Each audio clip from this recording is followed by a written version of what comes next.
Bwana. Asante kwa ajili ya neema na upendeleo. Asante kwa ajili ya wakati ambao Bwana umetupa kukufanyia ibada. Roho Mtakatifu, tunakushukuru. Asante kwa kuwa wewe ukaribu na wewe ni rafiki wa karibu. Karibu tena katikati yetu. Karibu tena saa hii.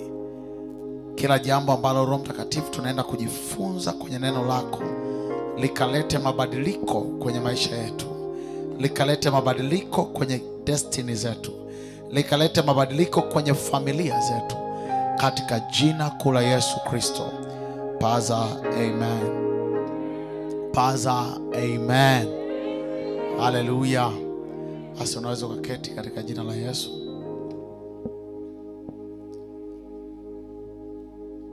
Haleluya.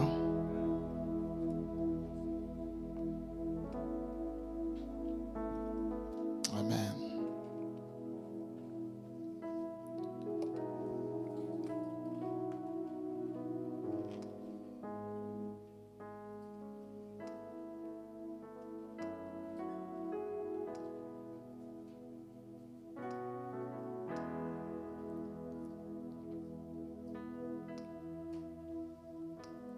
Amen. Bwana Yesu asifiwe. Basi tutakuwa tunaangalia kitu kingine siku ya leo, na tutakuwa tunaangalia kufahamu kutengwa kwa wakati. Natafuta lugha nzuri ya kuongea kwa Kiswahili. Ufahamu au uelewa wa kutengwa kwa wakati.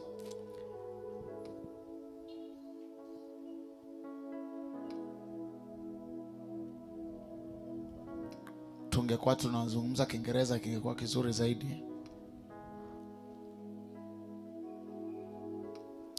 Understanding consecration and timing of consecration. Swala la kutengwa ni swala la wakati. Amen. Moja ya kitu ambacho kinaweza kikaathiri kutengwa kwa mtu ni muda. Ni muda. Kwa hiyo tutakuwa tunaangalia ni namna gani muda au wakati unaenda na kutengwa kwa mtu. Haleluya. Kwa nini kuna watu ambao Mungu anaanza kutembea nao mapema na wengine anachelewa katika kutembea nao? Au utakutana na watu ambao wanaanza mapema kuona baadhi ya vitu vinatokea kwenye maisha yao, alafu kuna watu wengine wanachelewa kuona. Je, hawa watu wengine ni gifted? Kwamba wamependelewa na Mungu, that's why wanaona Mungu akitembea pamoja nao? Kuna watu ambao unaweza ukaona udhihirisho wa Mungu kwenye eneo fulani la maisha yao umewahi mapema. Moja ya kitu unatakiwa kufahamu, kutengwa kwako kunaweza kukaamua Mungu akutokee mapema au Mungu akawie. Muda wa kutengwa kwako. Ni lini kutengwa kwako kulianza? Ni lini kutengwa kwako kulianza? So timing kwenye consecration ni kitu cha muhimu zaidi. Timing ni kitu cha muhimu zaidi kwenye consecration. Na ndio maana unaweza kukutana na watu ambao kuna vitu vilitakiwa vianze kutokea kwenye maisha yao muda fulani, alafu vile vitu havitokei kwenye huo muda. Maana yake kuna kitu kilikosekana hapo katikati, na hicho kitu tunakiita consecration. Kwa hiyo kama utakuwa na uwezo wa kuwahi kwenye consecration, kuna vitu fulani utaanza kuviona mapema. Kama utaweza kuwahi katika kutengwa kwako, ukawa separated for God early, kuna vitu utaanza kuviona mapema. Bwana Yesu asifiwe. Bwana Yesu asifiwe. Bwana Yesu asifiwe. Ukiangalia kwenye kitabu cha Agano la Kale na Agano Jipya, utagundua wazi kuna watu ambao waliweza kutengwa mapema, na utaona Mungu alianza kuwatumia mapema.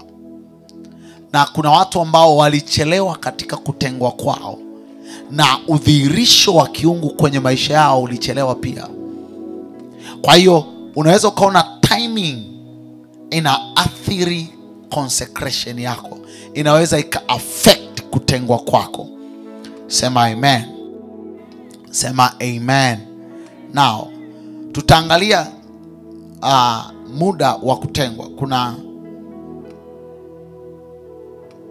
muda wa aina mbili.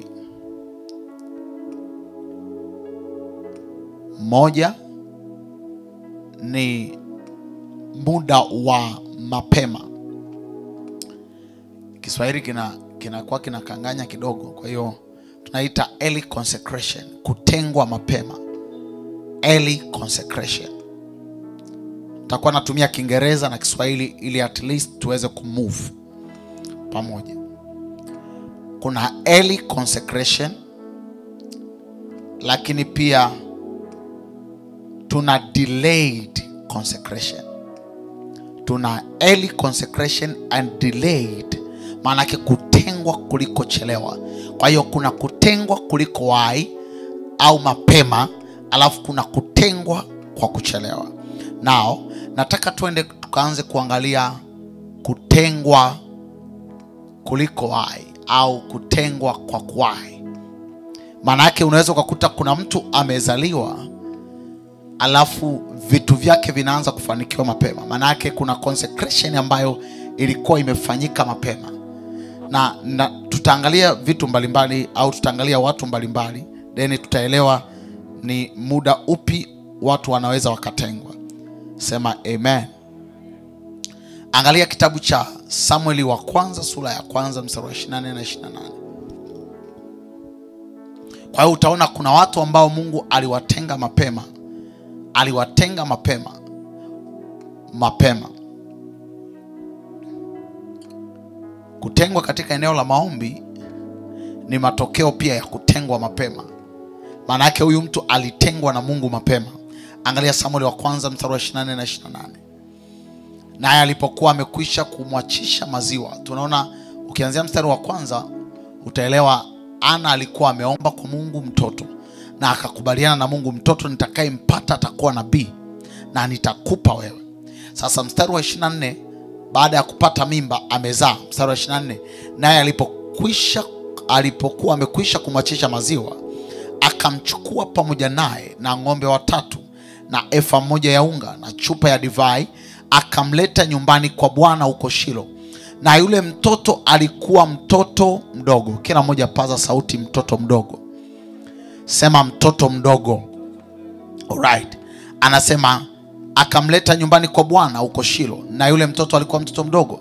Nao wakamchinja huyo ng'ombe, wakamleta mtoto kwa Eli. Mstari wa 26.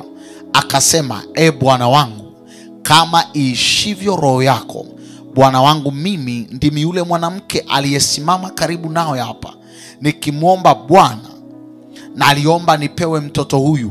Bwana akanipa dua yangu niliyomwomba.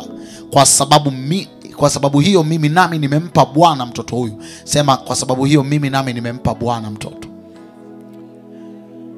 Rudia tena hayo maneno. Sema, kwa sababu hiyo mimi nami nimempa Bwana huyo mtoto. Alright. Anasema wakati wote atakaokuwa hai amepewa Bwana. Wow. Unaweza kuona sasa hapo kitu cha tofauti. Huyu mtoto wakati wote atakapokuwa hai hatakuwa mali yangu, atakuwa mali ya Bwana. Maana yake huyu mtoto atakuwa consecrated for God. Atakuwa sacred for God. Atakuwa separated for the use of the house of God. Atakuwa ametengwa kwa ajili ya matumizi ya Mungu tu. Kwa hiyo angalia, anamwambia Eli maneno haya, kwa sababu hiyo mimi nami nimempa Bwana huyu mtoto. Maana yake huyu mtoto hatakuwa mali yangu.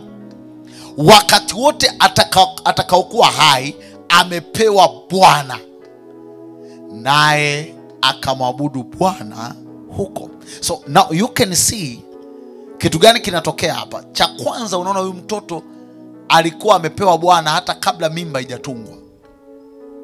Wangapi wamenelewa ninachoongea? Maana yake alikuwa ameshatengwa kabla mbegu haijaingia kwenye tumbo la mwanamke.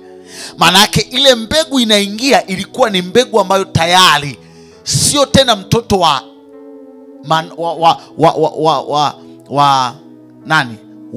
Hana alikuwa mtoto wa Bwana tayari. Wangapi ananielewa ninachoongea? Maana yake at this time anaenda kuzaa, hazai mtoto ambaye anamiliki. Ukisoma mistari ya juu, wanaongea na mume wake, wanajadiliana kuhusiana na swala la mtoto. Wakakubaliana kwamba mtoto akishaacha kunyonya basi tutampeleka. Kama umeshaweka nadhiri, hii nadhiri tutaenda kuiondoa. Then wakati wa kwenda kuiondoa nadhiri, wakachukua ng'ombe 3, wakachukua unga wa efa, baadaye wakachukua na vitu vingine, wakaenda. Alafu Hana anaenda kuitangua nadhiri yake. Maana yake at this time huyu mtoto alikuwa consecrated kabla hajatungwa mimba. Sema amen kama unanielewa. Sema amen kama unanielewa. Kwa hiyo unaweza ukaona kwenye early consecration tuna aina ya kwanza ya watu. Hawa ni watu ambao wametengwa kabla mimba.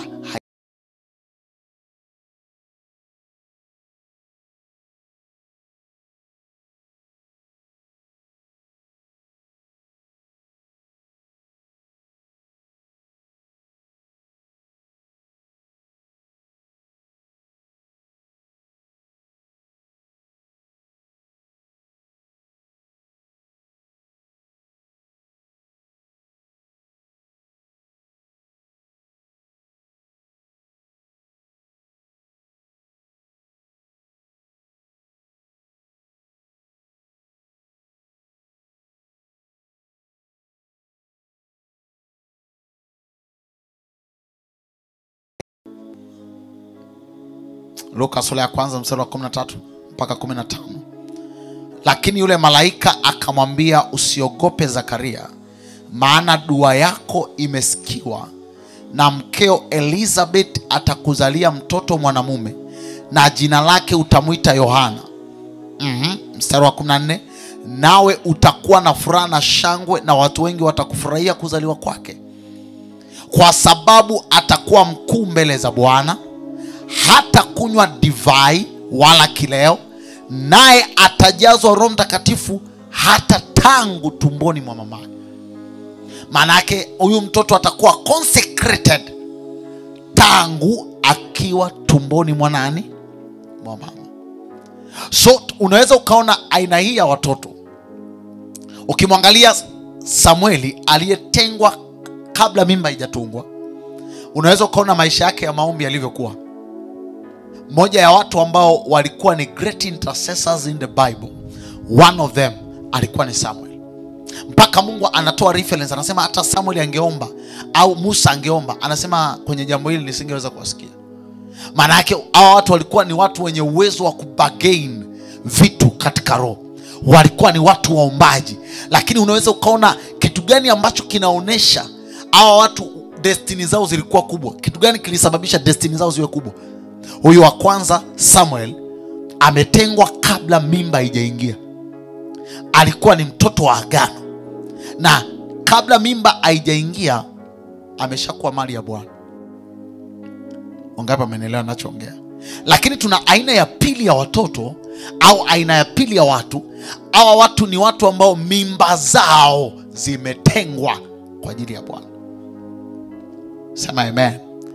Now hao watu kuna namna, angalia, huyu ni Yohana Mbatizaji. Maandiko yanasema kwa sababu hiyo atakuwa mkuu mbele za Bwana. Hata kunywa divai wala kileo, naye atajazwa Roho Mtakatifu hata tangu tumboni. So mama yake Yohana anapewa maagizo, hapaswi kunywa kileo, hapaswi kunywa mvinyo. Kwa nini? Kwa sababu mtoto aliyekuwa ndani yake atakuwa mkuu. Atakuwa mkuu. Now angalia, atakuwa mkuu mbele za nani? Mbele za Bwana. Kwa hiyo huyu mtoto amezaliwa akiwa na greatness, amezaliwa akiwa na ukuu. Alikuwa ameshatengwa tangu tumboni.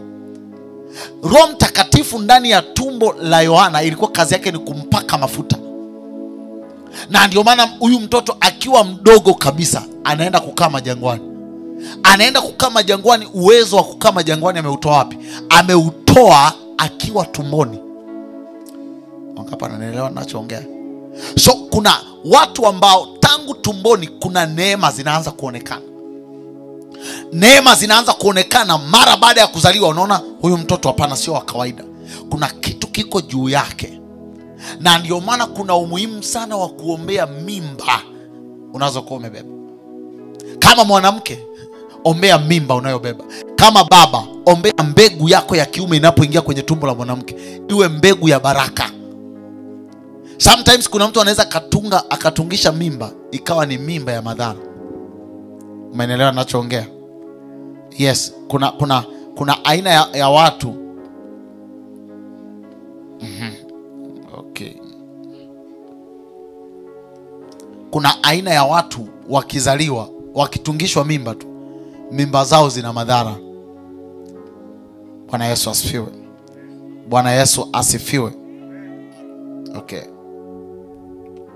Angalia Zaburi ya 7 mstari wa 14. Okay, tuangalie na hii. Asante. Zaburi ya 7 mstari wa 14. Tazama, huyu ana utungu wa uovu, amechukua mimba ya madhara. Sema mimba ya madhara. Sema mimba ya madhara. Maana yake unaweza ukawa ni mwanaume umechukua mbegu yako umeiweka kwenye tumbo la mwanamke, ila mbegu yako iliyoingia ni mbegu ya madhara. Hujai kuona kuna mtoto akizali yuko tu mimba tu imetungwa, ni mgogoro kwenye familia. Anagawanya familia. Anagawanya ndugu. Anaharibu ndoa. Umeelewa ninachoongea? Inaitwa mimba ya nini? Sema mimi sitabeba mimba ya madhara.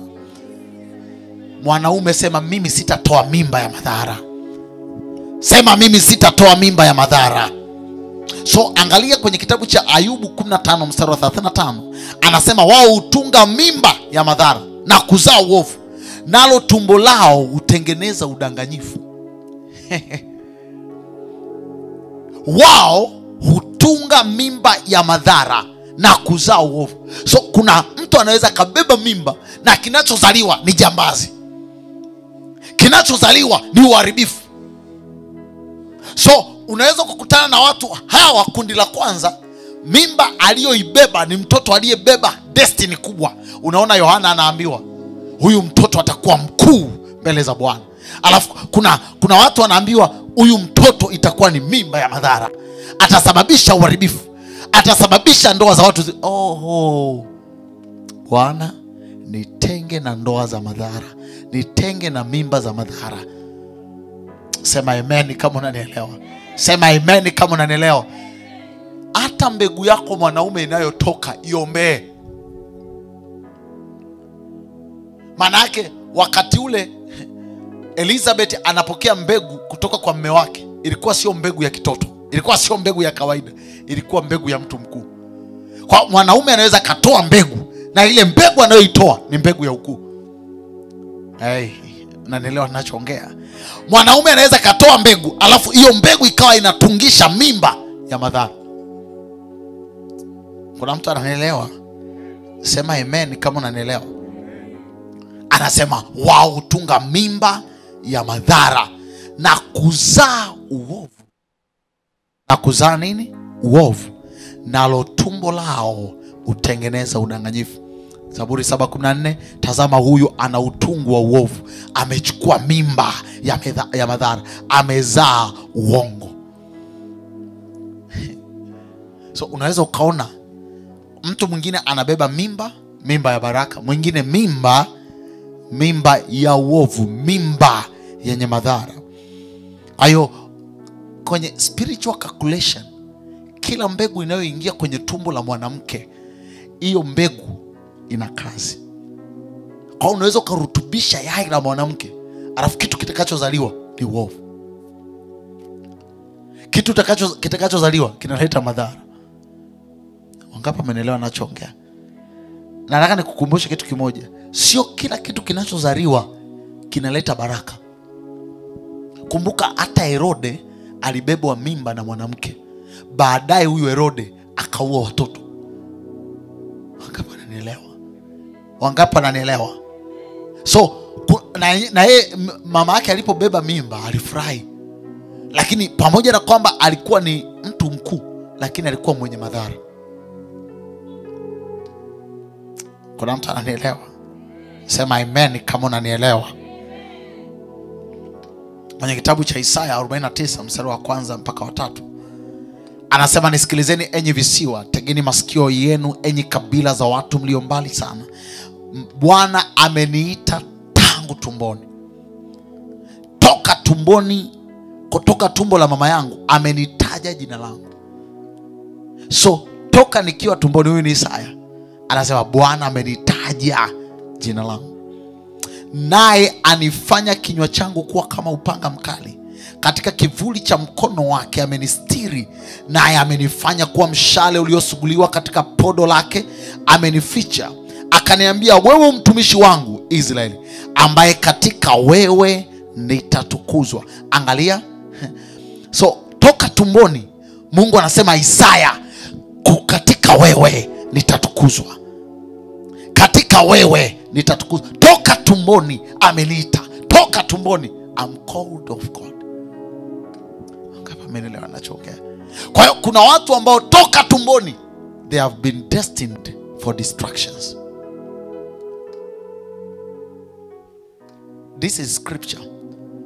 So lazima uwe na uwezo wa kufahamu ya kwamba ninachoenda kukizaa ni kitu cha namna gani.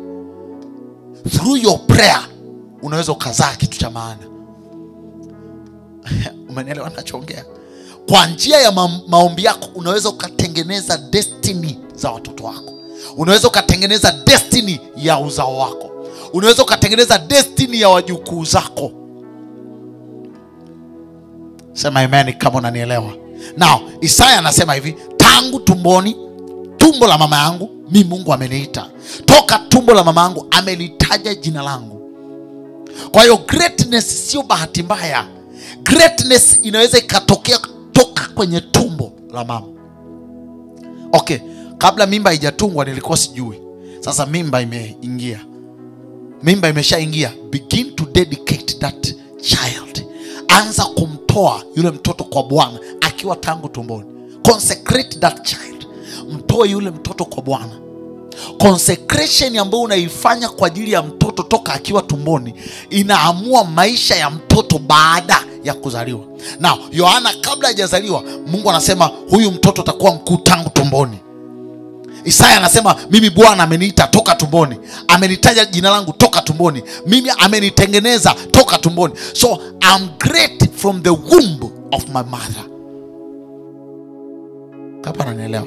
Kwa consecration inaweza ikaanzia tumboni.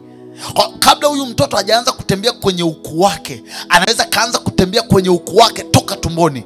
Isaya amekuwa nabii toka tumboni. Sema amen kama unanielewa. Sema amen kama unanielewa. Mstari ule wa 3 anasema, akaniambia, wewe mtumishi wangu, wewe umfanya biashara. So Mungu anaweza akakuita ukawa mfanya biashara toka ukiwa tumboni. Anasema wewe mtumishi wangu, ambaye katika wewe nitatukuzwa. Sema amen. Sema amen. Ambaye katika wewe, kupitia biashara zako nitatukuzwa. Kupitia wewe kwenye siasa nitatukuzwa. Kupitia wewe kwenye huduma nitatukuzwa. So from the womb you have been dedicated, you have been consecrated, you have been separated for God. Now, angalia, akaniambia wewe mtumishi wangu, ambaye katika wewe nitatukuzwa. From the womb, toka tumboni, toka tumboni. So you can carry a pregnant of a great person from the womb. Isaya, nimekujua jina lako toka tumboni. Isaya, nimekuita toka tumboni. Isaya, kupitia wewe nitatukuzwa toka tumboni. Sema amen. Sema amen. Sema amen. Sema watoto walioko tumboni mwangu, watoto walioko viunoni mwangu watakuwa baraka kwenye kizazi changu. Watakuwa baraka kwenye kizazi chao. Watakuwa baraka kwenye kizazi chao. Hawatakuwa watu dhaifu, hawatakuwa watu wanyonge, katika jina la Yesu aliye hai. Watakuwa baraka. Watakuwa baraka. Sitabeba mimba ya madhara. Sitabeba mimba ya madhara katika jina la Yesu aliye hai. Katika jina la Yesu aliye hai.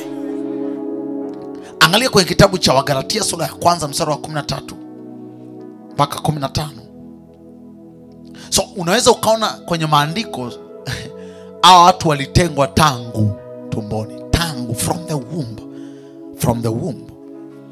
Angalia kitabu cha Wagalatia 1:13. Maana mmesikia habari za mwenendo wangu zamani katika dini ya Kiyahudi, kwamba naliliudhi kanisa la Mungu kupita kiasi, nikaliharibu. Nami naliendelea katika dini ya Kiyahudi kuliko wengi walio hirimu zangu katika kabila yangu. Nikajitahidi sana katika kuyashika mapokeo ya baba zangu. Mstari wa 15.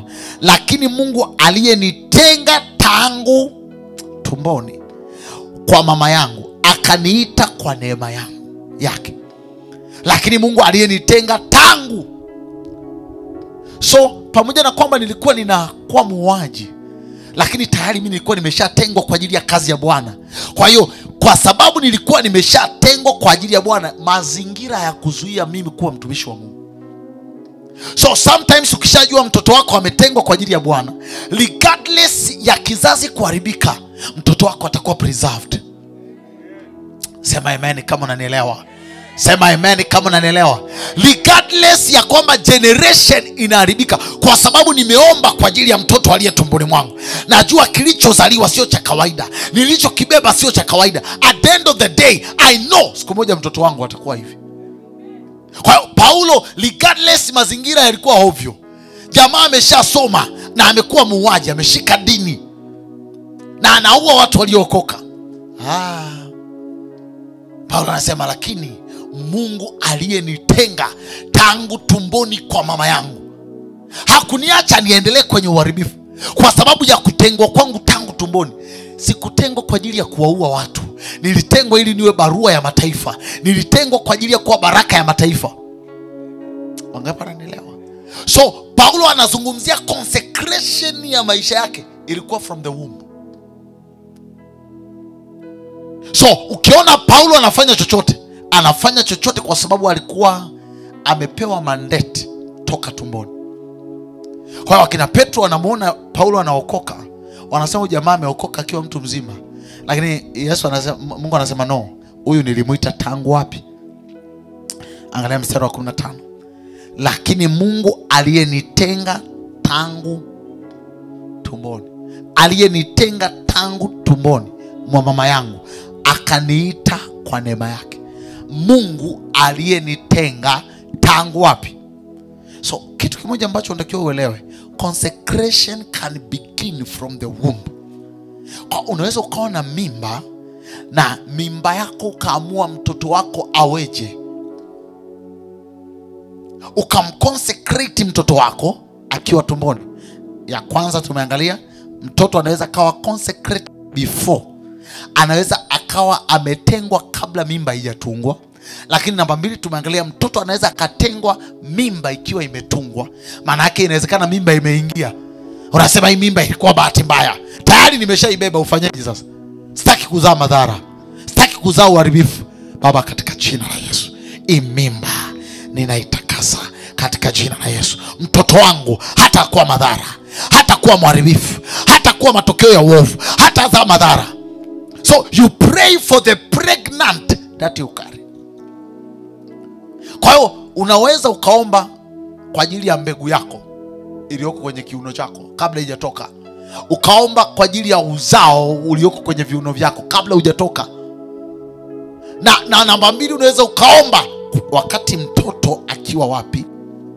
Akiwa tumboni. Now I'm praying for it. Pray for them. Kando unajua mimba hii ilikuwa bahati mbaya, usiruhusu ikatokea.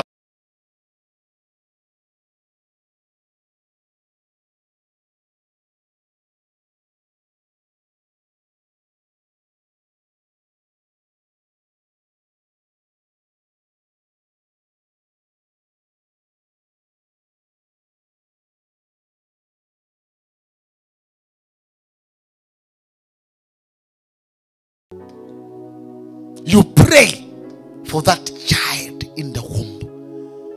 Mungu, mtoto wangu sitaki awe madhara. Sitaki mtoto wangu awe madhara kwenye kizazi changu. Sitaki mtoto wangu awe uharibifu kwenye kizazi changu. Tuirudie ile Ayubu 15 mstari wa 35. Wao hutunga mimba ya madhara na kuzaa uovu, nalo tumbo lao utengeneza udanganyifu. Wao hutunga mimba ya madhara, wanabeba mimba ya madhara. So sitaki kubeba mimba ya madhara kwenye kizazi. Sitaki kuzaa mtoto ambaye atakuwa ni muharibifu kwenye kizazi. Mtoto wake ni mlevi kuliko watoto wote. Mtoto wake anajiuza. Now, sitaki watoto wangu wawe na destiny ya jinsio. I have the way. And this is the way you can consecrate your child from the womb. Una uwezo wa kumtenga mtoto wako akiwa tumboni kwa maombi. You dedicate your child through prayer. Now, tuna namna ya kiungu ya kuweza kutenga mtoto akiwa tumboni ili awe chombo cha Mungu.